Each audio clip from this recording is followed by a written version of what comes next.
Dalawa sugatan matapos bumangga ang isang truck sa bakod ng isang gusali sa Pasig kanina madaling araw. May unang balita live si Bea Pingla. Bea.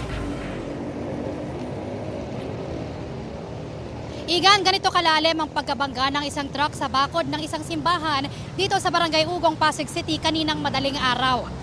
Bandang alas 3:30 nang bumangga ang truck habang binabaybay ang Ortigas Avenue, corner C5 sa Pasig. Galing itong Quezon City at papunta sana sa Cainta, Rizal.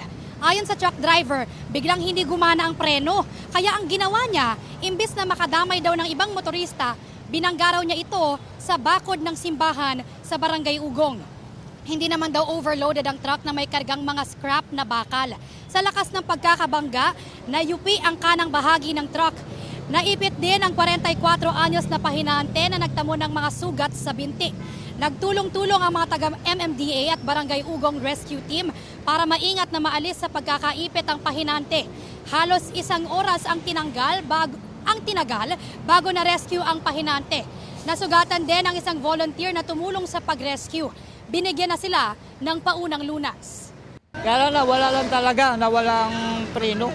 Lumusot yung preno ko. Ginater ko na lang, kaya lang tumalon, bumangga talaga sa bako. Di na kayanan sa bigat ng karga. Hindi naman overloaded to. Naipit na siya sa upuan kasi sa upuan tapos pinaka pilar dito sa kanan, yung parang umiipit sa kanya. Then yung pinto na UP kasi. So yun yung mga nakaipit, conscious naman po yung pasyente.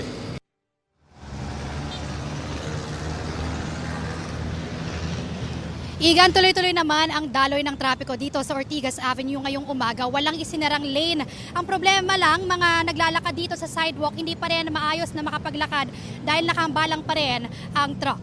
Yan ang unang balita mula rito sa Pasig City. Bea Pingla, GMA News.